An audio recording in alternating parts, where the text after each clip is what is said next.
watching TVC Breakfast. Now, the 7th Tokyo International Conference on African Development has come to an end. And while the summit's list of side events touched on familiar development themes like climate change, UN Sustainable Development Goals and poverty reduction, the focus was on business solutions. Now, the key message out of TICAD7 is that small, medium and micro enterprises is a solution to many of Africa's problems. Prime Minister Shinzo Abe, or Abe Shinzo, pledged Japan's full support regarding investments in Africa, stating that in the last 3 years, Japan had invested about $20 billion in the Africa's private sector. Joining me via Skype is Managing Director, CEO, Tarios Capital, Nemeka Obiareri.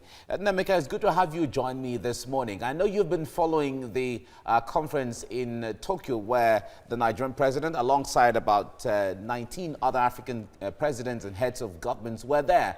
What would you say Nigeria took to the conference, and also from the report that we got from the presidential spokesman, Femi Adesina, if you place them side by side, would you say Nigeria has raked in blessings from the conference?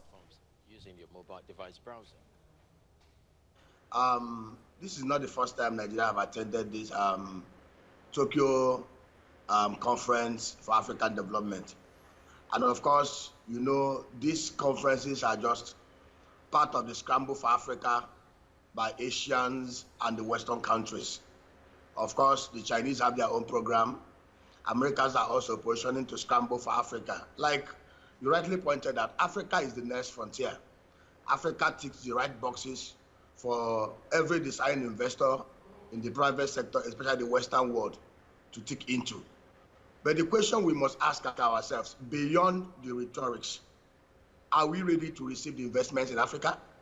You know, the truth of the matter is that Africa, like Japan rightly said, last year alone, Japan invested $9 billion in Africa. How much of this $9 billion came to Nigeria? Last year, China invested $48 billion in Africa. How much of this investment came to Nigeria? We must first of all put our house in order. There are things we must do beyond the rhetorics. Good outing. But beyond good outing, there are things investors must look at before coming into this market. We have very, very huge prospects. We have the numbers in Nigeria. We have the landmass. We have all the right demographics. Take, for instance, in the area of agriculture, that China said, Japan said, okay, they want to invest. They are private sector-led investors. But if we look at our environment, the insecurity problem that we have, especially in the food baskets of Taraba, Benue, and Nasarawa, which investor in his right senses will want to invest in agro and agro value chain in a place where even the farmers themselves are killed like chickens? All right. As it is right now, there is the talk about the memorandum of understanding that was signed between Nigeria and the EU for about 50 million euros for the Northeast. There's also the talk about the $300,000 that was pledged by for Defense College by the President or Prime Minister of Japan.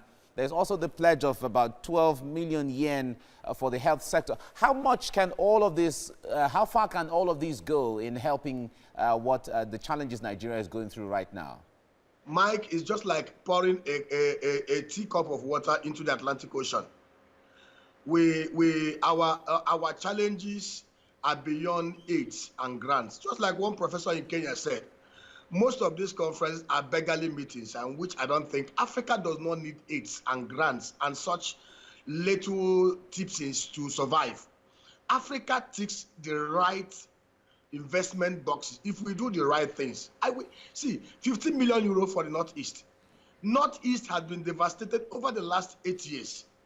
To fix Nigerian critical infrastructure need, we have developed over the last 8 years an infrastructure development master plan that even the World Bank aided us to develop. We have a $3 trillion, 915 trillion naira integrated infrastructure development master plan that cuts across all the sectors that will require non-physical investment of at least $50 billion annually in the key sectors of Nigeria.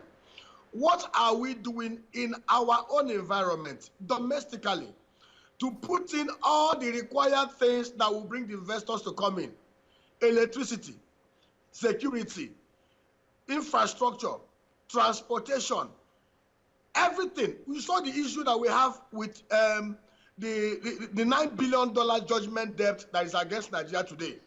We are being chased around the world to confiscate our assets. These are avoidable if we had put our house in order. Mike, those little 15 million euro there, $300,000 there, is like a teacup poured into the Atlantic Ocean. Our problems are so humongous that we can actually fix it if we look inwards and do the right things and put the right structures, the right frameworks, the right physical and governance structures in place. We can help fix ourselves without even looking to the Western world. All right, Managing Director, CEO, TICAD7 Capital, Nemeka Obiareri, thank you very much for talking to us on TVC Breakfast. You're welcome, Mike.